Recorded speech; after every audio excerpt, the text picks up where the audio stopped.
దీనికి నేను కోరుకుంటుంది కూడా ఈ అలయన్స్ చాలా బలంగా ఉండాలి అనేది నా ప్రజల సభ్యులందరికీ కూడా నేను నా ఆకాంక్షని నా ఆశయాన్ని తెలియజేస్తాను. నేను ఎందుకు ఇంత తపన పడ్డాను, రాష్ట్ర విభజన జరిగినప్పటి నుంచి ఆంధ్ర రాష్ట్రం వెనుకబాటు పడిపోయింది, దీనికి ఎవరు ముందుకు తీసుకెళ్ళలేము అనుకున్న దాంట్లో నేను ఏమీ ఆశించకుండా 2014లో మన అలయన్స్ కోసం నేను కష్టపడ్డాను. అలాగే 19లో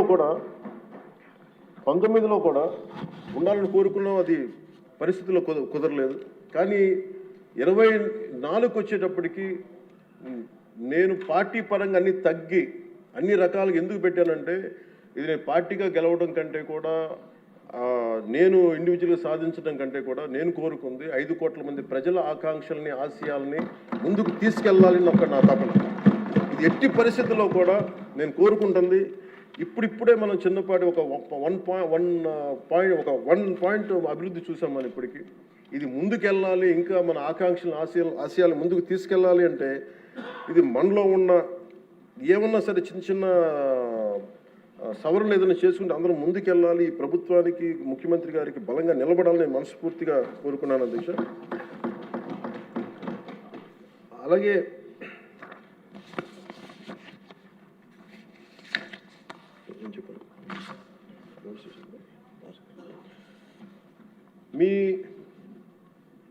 మీ దృష్టికి ఒక కీలకమైన విషయం తీసుకురావాలి అధ్యక్ష. మన దేశంలో 140 కోట్ల ప్రజల భవిష్యత్తు నిర్ణయించే విధంగా భారత రాజ్యాంగాన్ని అమలు చేయడానికి, మరి ప్రజాస్వామ్యాన్ని పరిరక్షించడానికి రాజ్యాంగ నిర్మాతలు 3 ప్రధాన వ్యవస్థలను ఏర్పాటు చేశారు. వన్ ఇస్ శాసనసభ వ్యవస్థ, లెజిస్లేటివ్, ఎగ్జిక్యూటివ్ అండ్ జ్యుడిషియల్. ఈ 3 వ్యవస్థలు పరస్పర సమన్వయంతో ఎలాంటి ఆటంకాలు లేకుండా సమర్థవంతంగా పనిచేసినప్పుడే ప్రజాస్వామ్యం బలంగా నిలబడుతుంది. వీటిలో ఏ ఒక్క వ్యవస్థలోనైనా లోపాలు ఏర్పడితే ప్రజాస్వామ్య వ్యవస్థపై ప్రభావం చూపడం కాకుండా ప్రజలకి న్యాయం మరియు సేవలు చేయడంలో ఇబ్బందులు పెడతాం. ఇది ఎందుకు ప్రస్తావించానంటే అధ్యక్ష, ఈ మధ్య నేను మన గవర్నర్ గారిని కలవడం జరిగింది, అబ్దుల్ నజీర్ గారిని. జరుగుతున్నప్పుడు ఆయన నా దృష్టికి తీసుకొచ్చింది, ఈ national grid judicial data grid ప్రకారం దాదాపు 1,11,59,767 సివిల్ కేసులు, మరి 3,80,60,784 క్రిమినల్ కేసులు ప్రస్తుతం దేశవ్యాప్తంగా పెండింగ్లో ఉన్నాయి. ఇన్ని జరుగుతూ ఉంటే మీరు యాజ్ ఒక పొలిటికల్ మీరు లెజిస్లేటివ్ పవర్ ఉన్న మీరు ఏదైనా మీరు కూర్చోబెట్టి ఒకసారి మీ సభ్యుల దృష్టికి తీసుకెళ్ళి దీన్ని ఎలా తగ్గించగలం, ఈ లిటిగేషన్ ఎలా తగ్గించగలం మీరు కూర్చోబెట్టి ఒకసారి ఎలా ఫెసిలిటేట్ చేయగలరు ఒకసారి మీ సభ దృష్టిలో మీరు మాట్లాడడం చెప్తే నేను ఇది నాకు నిజం చాలా వాస్తవం అనిపించింది. ఎందుకంటే మన దగ్గర ఉన్న కోర్టుల సంఖ్యకి ఇక్కడ ఉన్న మౌలిక సదుపాయాలకి రోజువారీగా నమోదవుతున్న కేసుల సంఖ్యకి మధ్య చాలా స్పష్టమైన అసమతుల్యత ఉంది అధ్యక్ష, ఇంబ్యాలెన్స్ ఉంది. ఈ పరిస్థితుల్లో ఈ కేసులని పరిష్కారం కావడానికి ఎన్ని దశాబ్దాలు పడుతుందో కూడా చెప్పడం చాలా కష్టం.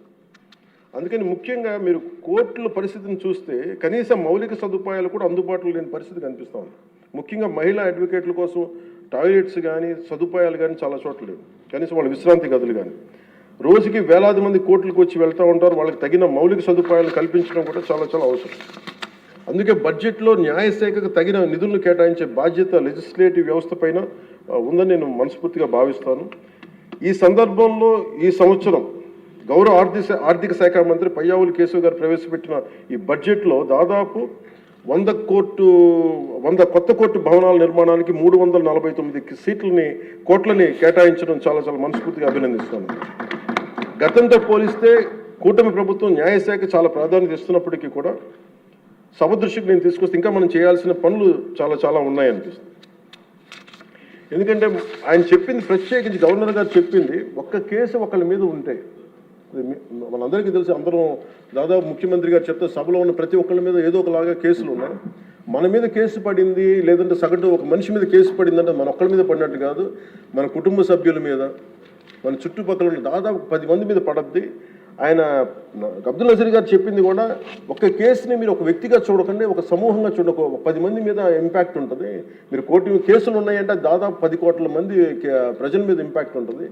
అందుకని దాని మీద మీరు లిటిగేషన్కి మీరు ఆల్టర్నేటివ్ డిస్ప్యూట్ రిజల్యూషన్ మీరు పెంచే దిశగా మీరు ప్రభుత్వం ఆలోచిస్తే చాలా మంచిది అనేది వారు సూచనప్రాయంగా తెలియజేశారు అధ్యక్ష.